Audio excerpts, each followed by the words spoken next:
Kwa nini watu wazuri huumizwa zaidi kwenye mapenzi? Na asilimia kubwa watu ambao wanaonesha mapenzi ya kweli, waaminifu, watu wazuri ndio huwa waga wanakuja kuumizwa zaidi kwenye mahusiano. Sasa leo tutaangalia kwa undani zaidi saikolojia, kwa nini hali hii inatokea na kwa nini watu wazuri na waaminifu huwa wanaishia kuumizwa, na jinsi gani ya kujilinda ili usiendelee tena kuumizwa katika mahusiano, kwa wewe ambaye ni mwaminifu na ni mtu mzuri.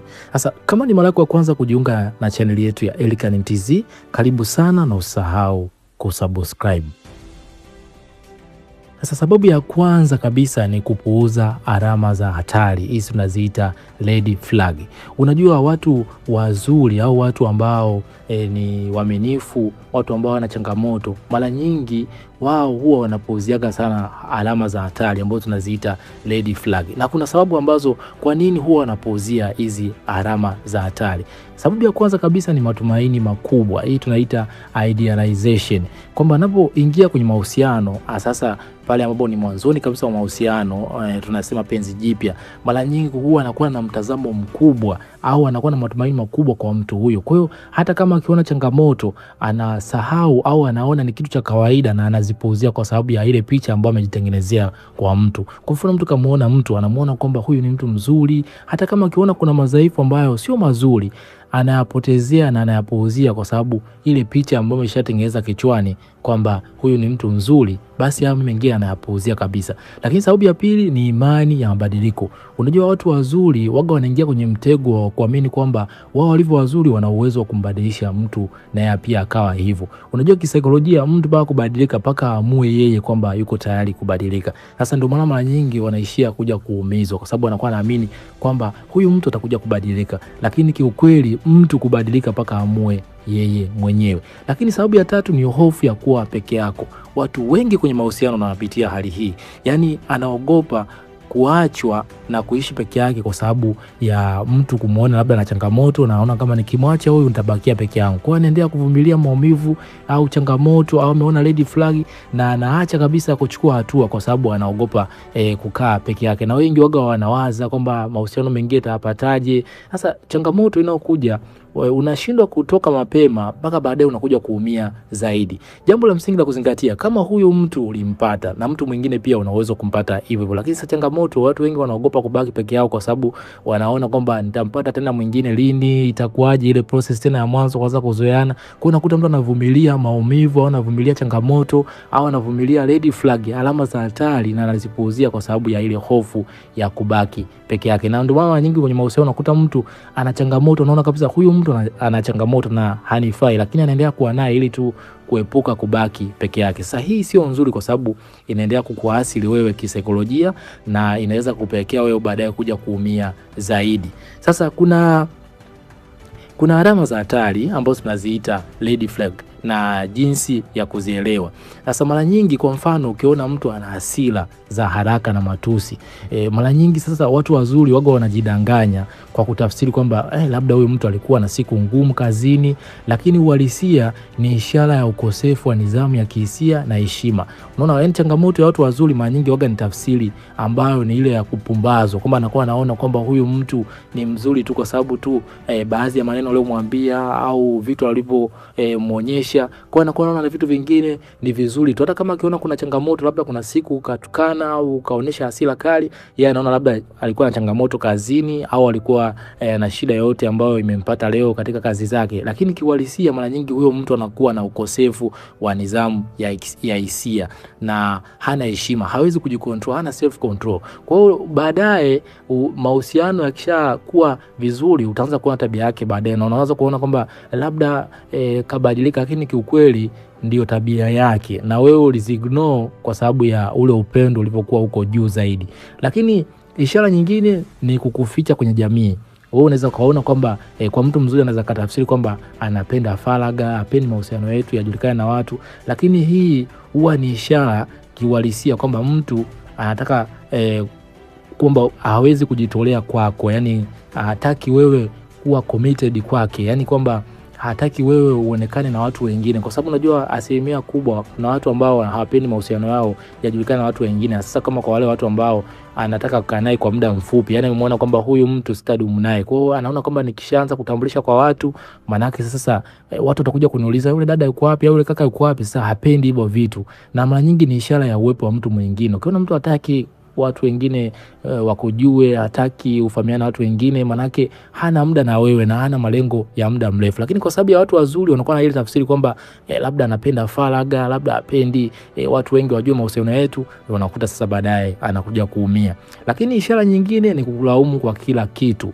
Wewe unaweza kusema labda ni kweli, labda nimekosea, nimemuuzi, lakini hii waga ni ishara ya hatari, kwa sababu mtu anakuwa na kuchezea kisaikolojia. Kuna mchezo wa kisaikolojia unaitwa gaslighting. Mtu anakuwa anakufanya wewe uanze kutilia shaka hisia zako.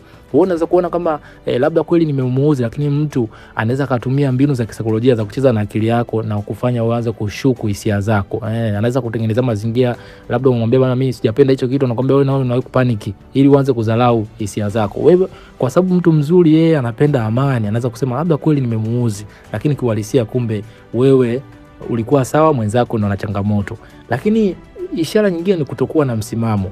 Mtu mzuri anaweza kutafsiri kwamba labda yuko busy sana na maisha, lakini kiuhalisia mtu anayekupenda kwa dhati atatengeneza muda hata kama uwe mdogo kiasi gani. Na hichi kitu watu wengi wanakikataa kukiamini. Mtu yote ambaye anakupenda hayuko busy, atajitahidi namna yoyote ili kuongea na wewe kwa namna yoyote. Lakini ukiona mtu anakuwa anakuambia yuko busy na shughuli zingine, hataki muda au karibu na wewe, hapo hakuna upendo wa dhati. Sasa jinsi ya kuanza kuziona alama hizi kwa mtu huyo. Jambo la kwanza kabisa, sikiliza gut feeling ya kwako. Mara nyingi unajua sisi binadamu huwa tuna hali fulani ya kusensi hatari au mazingira ambayo sio mazuri, ambayo Mwenyezi Mungu atuumbia kuliko hata akili zetu. Mara nyingi ukiwa na mtu unaanza kujisikia unakosa amani, huna furaha. Hiyo inakuwa ni ishara kwamba mwili wako unakuambia kwamba haupo mazingira mazuri. Unajikutani tu unakosa raha, unakuwa na wasiwasi muda wote. Unajua mwili wetu waga una sensi zile za kusensi mazingira ambayo sio mazuri. Kwa hiyo ukiona kama hii hali hiyo inakutokea mara kwa mara, mara nyingi ni ishara inaweza kukuambia kwamba upo sehemu ambayo sio sahihi. Lakini angalia maingiliano yake na wengine. Unakuta labda kwenye mahusiano yake ya nyuma anakuambia yeye ndo alikuwa tu mtu mzuri, wengine wote walikuwa ni mabaya. Hiyo ni ishara kubwa sana kwamba ni mtu ambaye anajiona yeye kwamba yeye yuko sahihi. Na hii kisaikolojia tunaita narcissist, kwamba watu ambao wanajiona wao ni bora na wanajipenda wao wenyewe kuliko watu wengine. Hata kama kwenye mahusiano kwamba yeye peke yake tu ndo alikuwa yuko sahihi, wengine wote walikuwa na shida. Hapana, uhalisia wa hivyo waga haupo. Kwa hiyo mara nyingi angalia namna maingiliano yake na watu wengine. Kwa mfano labda umeenda labda kwenye hoteli, angalia jinsi anavyowajibu wahudumu, anavyowafokea. Ukiona na watukana, manake atakuja kukufanyia na wewe hivyo hivyo. Hizo zitakuwa ni red flag. Usizipuuzie. Unajua upendo wa mwanzo sana sana tunasemaga mapenzi penzi jipya. Unakutaga mtu anapotezea, yani akiona hata mtu anatukana anajibu kwa hasira, anaona huyu bana labda atakuwa amechukia. Hapana, ndio tabia yake. Sasa wengi wanapuuziaka, sana sana watu wazuri wanakuja kuumia baadaye. Lakini weka majaribio ya mipaka. Hii ndio njia nzuri zaidi ya kumjua mtu ambaye ana changamoto au mtu ambaye anakuja kukutumia tu. Unapomwambia mtu labda kitu fulani sipendelei, ukaona amebadilika, amekuwa na hasira na akapotea, mara nyingi huyo mtu hakuwa na upendo wa dhati. Mtu yote anayekupenda ataheshimu mipaka yako, kwa sababu mipaka yako ndio sehemu ambayo inakutengenezea wewe heshima. Lakini ukiona mtu anakasirika, ananuna, maana yake huyo mtu alikuwa anataka kukutumia, na mara nyingi huwa hapendi kuona wewe unamwekea mipaka. Lakini mtu ambaye anakupenda kwa dhati ataheshimu mipaka yako. Sasa jambo la muhimu zaidi la kukumbuka, kupuuza alama za hatari ni sawa na kuona moshi ndani ya nyumba na kuchagua kufumba macho ukiamini moto hautawaka. Ni bora kuvunja mahusiano mapema ukiwa na maumivu kidogo kuliko kusubiri nyumba nzima iungue ukiwa ndani. Watu wengi waga wanapuuzia. Ni bora uamue mapema. Ukiona red flag, ishara ya kwanza zinajirudia tena ya pili, ni bora kufanya maamuzi mapema kuliko kuja kufanya maamuzi baadaye ukiwa umechelewa na utapata maumivu makali zaidi. Okay, lakini sababu ya pili ni upendo wa masharti na utoaji usio na mipaka. Sasa hii ndio waga inawakumba sana watu ambao ni wazuri au watu ambao ni waaminifu. Mara nyingi waga wanaamini kwamba anapojitoa sana, anapofanya vitu vikubwa sana, ndio inaonyesha kwamba yeye ana upendo wa dhati. Lakini kiuhalisia kwenye mahusiano lazima wote muwe sawa, sio upendo huo unaegemea upande mmoja. Sasa watu wazuri mara nyingi huwa na udhaifu huo kwamba anaamini mpaka ajitoe zaidi ndio ataonekana kwamba yeye ana upendo wa dhati, na mara nyingi upendo wao waga unakuwa hali ya juu na anajitoa zaidi kuliko kawaida na anakuwa hana mipaka. Sasa kuna maneno au kuna mambo ambayo ukifanya na ukajitoa kuliko kawaida, usipokuwa na mipaka, unaweza ukaingia kwenye mtego wa wewe kushusha thamani yako na kuonekana wa kawaida. Jambo la kwanza kabisa, unashusha thamani ya zawadi yako. Mara nyingi unapokuwa unatoa vitu kuliko kawaida, yani unajitoa zaidi kuliko kawaida, unamfanya mwenzi wako akuone kwamba upendo unaotoa sio kama zawadi tena, ni wajibu wa kwako kumfanyia. Kwa mara nyingi hawezi kushukuru, ataona kama ni wajibu wa wewe kumfanyia na ataanza kuchukulia wewe kawaida. Tunasema taking you for granted. Atakuona kwamba wewe ni kitu cha kawaida sasa kwa sababu ni kitu kipo. Lakini unapokuwa unatoa kwa mipaka, ataona kwamba zawadi ni kitu cha thamani na atakisamini. Lakini ile unapokuwa unafanya kuliko kawaida, atakuwa anaona kama ni kawaida sasa na ataona kama wewe ni wajibu wako kufanya vile. Lakini pia unamtengenezea ulemavu wa kihisia kwa sababu unakuwa unashughulika na mambo yake yote, unakuwa unafanya kila kitu chake chote, unamfanya mwenzako sasa anakuwa tegemezi, anakuwa hawezi na yeye kujiendesha au kujisimamia kwa sababu wewe unakuwa umeshikilia kila kitu ambacho kinamhusu yeye. Lakini jambo la tatu, inaweza kusababisha mlipuko wa hasira, tunaita resentment. Mara nyingi unapokuwa unavumilia uchungu, unajitoa zaidi, unafanya mambo makubwa, mwenzako hajitoi, unakuwa unapata machungu ya ndani kwa ndani. Sasa yale unavyoyatunza kwa muda mrefu yanakutengenezea hasira. Sasa siku unapokuja kulipuka na kuanza kulalamika, watu watakuona wewe ndio mbaya kwa sababu walikuwa wamekuchukulia kwamba wewe huna thamani ya maisha yako mengine. Yaani wewe ulikuwa unathamini vitu vingine kuliko maisha yako. Kwa hiyo mara nyingi utaonekana wewe ndio una changamoto kwa sababu ulikuwa unathamini mtu mwingine kuliko kujithamini wewe. Lakini kama ungekuwa unajitoa kwa mipaka, manake thamani yako ingekuwa inaonekana iko juu zaidi. Lakini kwa sababu ulikuwa uonyeshi thamani yako, mara nyingi ukija ukaonesha mlipuko wa hasira, utaonekana wewe ndio una changamoto kwa sababu ule uchungu ulikuwa umeutunza, maumivu yale unasikia, mbona mwenzangu ajitoi, mbona mimi ndo najali zaidi mwenzangu ajali, wewe ndo unakuja kuonekana una shida zaidi kuliko mwenzako.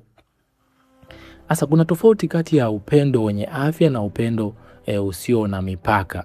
Kwa mfano labda kwenye kusema hapana, unahisi hatia na hofu ya kupoteza mtu unaona kwamba nikimwambia hichi kitu labda hapana au sitaki, unaona kwamba hapa nitampoteza mtu. Ndio mara nyingi haya sio mahusiano mazuri kwa sababu lazima kuwe na mipaka. Ukisema kitu fulani na mwenzako aheshimu. Lakini upendo wenye afya, unaposema hapana pale unapochoka au kinyume na maadili, mwenzako anakuelewa na anakuheshimu. Lakini unapoona kwamba ukisema hapana mwenzako anaanza kujisikia vibaya na unajisikia hatia, hofu ya kumpoteza mtu, mara nyingi hapo ni dalili ya hatari. Lakini pia kwenye vipaumbele, mahitaji ya mwenzi wako yanakuwa ya kwanza kuliko ya kwako. Lakini kwenye upendo wenye afya, unajua kuwa ili umpende mwingine lazima ujijali. Unajua watu wengi wanakoseaga sana. Ili umpende mwingine lazima ujijali kwanza wewe. Na kuna msemo unasema usipojijali wewe na watu hawatakujali. Kwa hiyo wewe usipojijali ukajiachaniza ukamjali mwingine, hata yule mwingine hawezi kujali wewe. Mara nyingi upendo wenye afya ni ule ambao unaanza kujijali wewe alafu baadaye unamjali na mwingine. Lakini ukijidharau wewe ukajiachaniza, maana hata yule mtu naye atakudharau hivyo hivyo. Lakini pia kwenye makosa, unasamehe hata makosa ya makusudi yanayojirudia ili tu usiharibu mahusiano. Na mara nyingi watu wazuri wao wanaingia kwenye mtego huu. Haya yanakuwa ni mahusiano sio mazuri na ni dalili ya hatari. Ili tu kwamba mambo yaendelee, unasamehe makosa. Unakuta mtu anarudia jambo, unasamehe tu. Lakini upendo wenye afya, unasamehe lakini unaweka masharti ya mabadiliko. Unamwambia bwana, hichi kitu nimekusamehe lakini sitahitaji tena kijirudie kwa sababu kimenikwaza na nimejisikia vibaya. Lakini upendo usio na mipaka, maana unajitoa kuliko kawaida. Unatoa mambo yako yote, labda muda wako, vitu vyako, lakini mwenzako hana muda huo wa kutoa.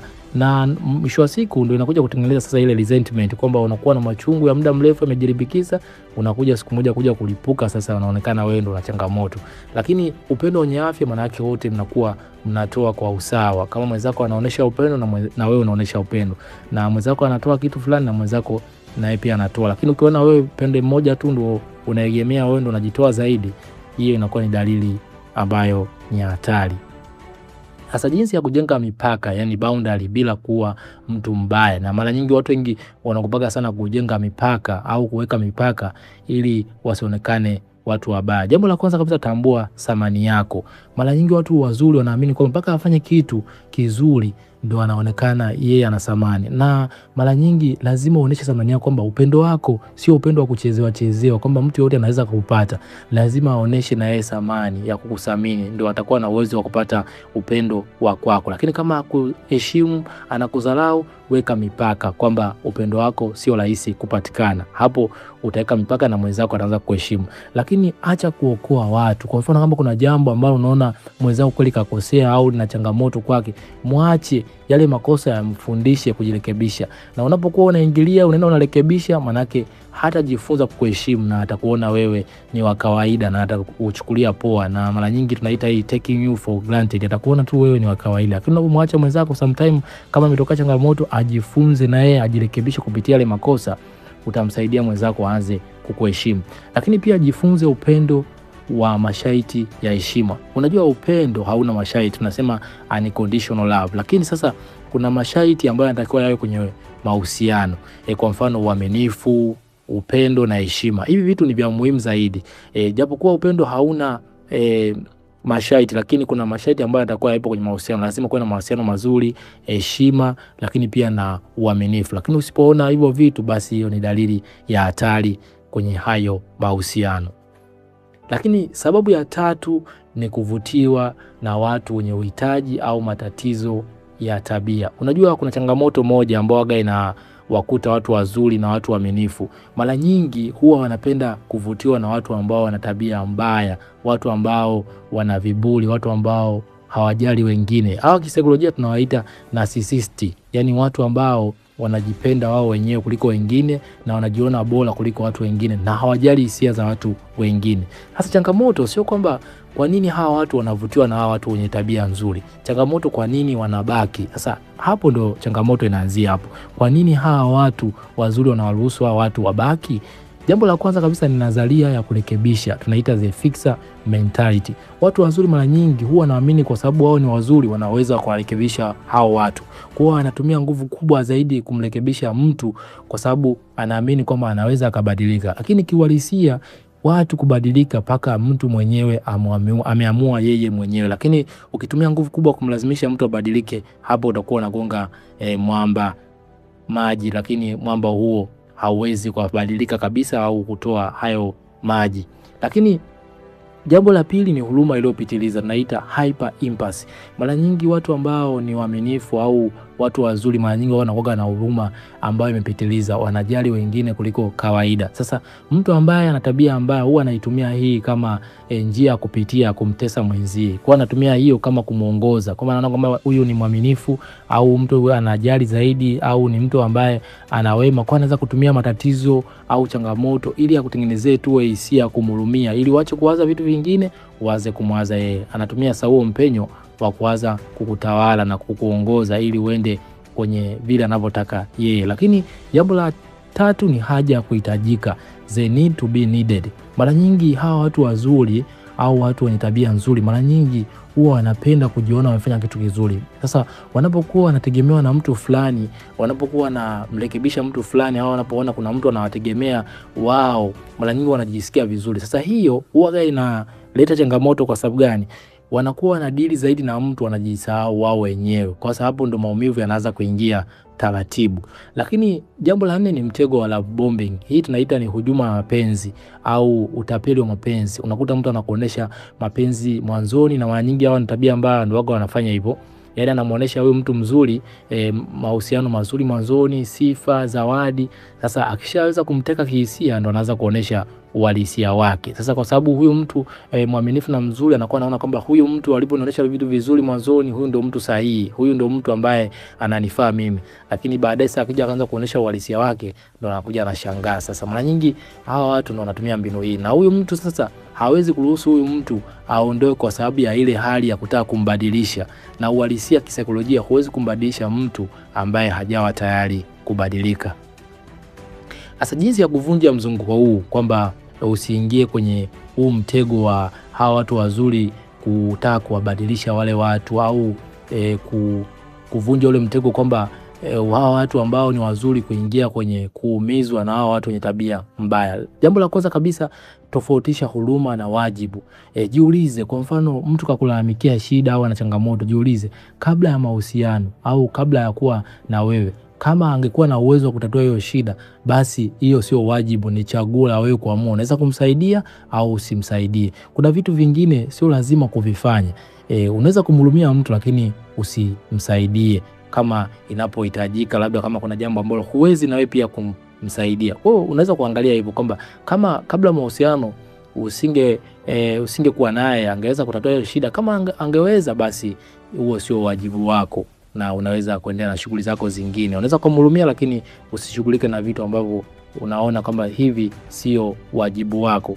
Lakini penda uhalisia, sio uwezo. Mara nyingi hawa watu wazuri waga wanadanganyika wanapomwona mtu anakuwa na upendo wa kweli, mchangamfu, anajali, wanaona huyu mtu ndo sahihi. Lakini kuna yale mambo ambayo wanakuwa wamejitengenezea kichwani ya baadaye, ndio unakuta mtu anakuwa anaamini hayo zaidi kuliko kumuona mtu uhalisia wake wa sasa hivi. Unakuta labda kuna siku anamuona anatukana, anakuwa na hasira za ghafla, anashindwa kuyazingatia hayo, anaangalia ile picha ambayo tayari ameshajitengenezea kwamba huyu mtu ni mzuri. Sasa hayo ndio anakuja kumpelekea mtu kuja kuumia. Kwa hiyo utakuwa muangalie mtu uhalisia wake wa sasa hivi, usiangalie picha ya baadaye, kwa sababu picha ya baadaye sawa ni nzuri, lakini utakuwa uishi na mtu wa sasa hivi, kwa sababu hutaishi na picha ile ambayo umejitengenezea wewe, utaishi na mtu huyu ambaye unamuona sasa hivi.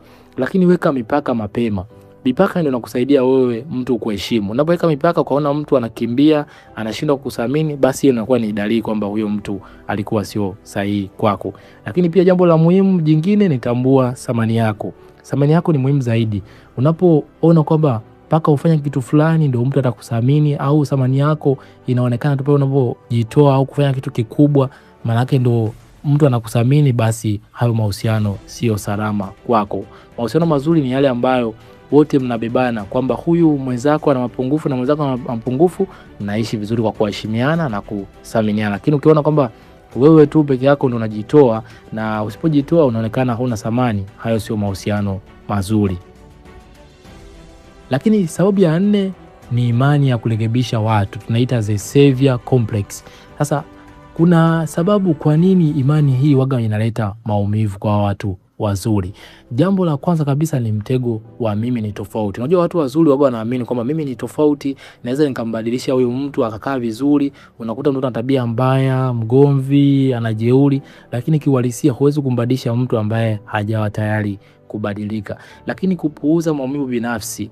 Unajikuta wewe unapitia hali fulani ambayo inakusumbua, unapuuza, unaanza kumwaza mtu mwingine kwa sababu umeshawekeza hisia zako zaidi kwa mtu mwingine kuliko kujijali wewe mwenyewe. Sasa hiyo ni changamoto kwa sababu baadaye itaweza kupelekea kupata maumivu makali zaidi. Lakini jambo la 3, mabadiliko hayalazimishwi.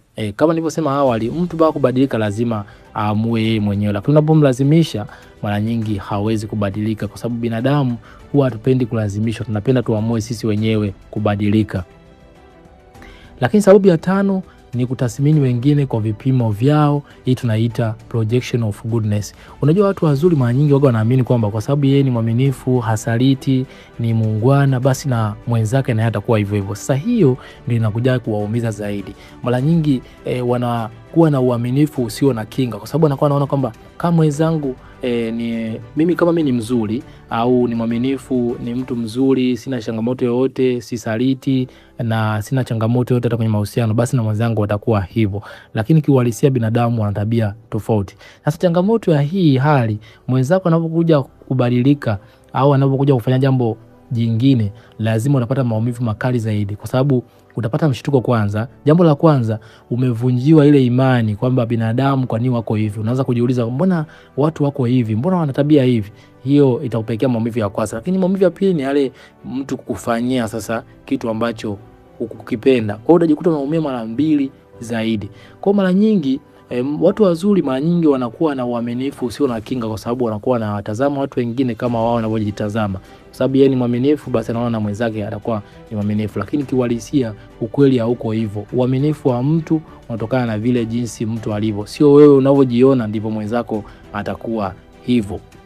Sasa hebu niambie katika comment, katika somo hili umejifunza nini? Na kwa nini hawa watu waaminifu wanaumia sana? Nipe maoni yako katika sehemu ya comment katika somo la leo, sehemu ambayo umejifunza zaidi.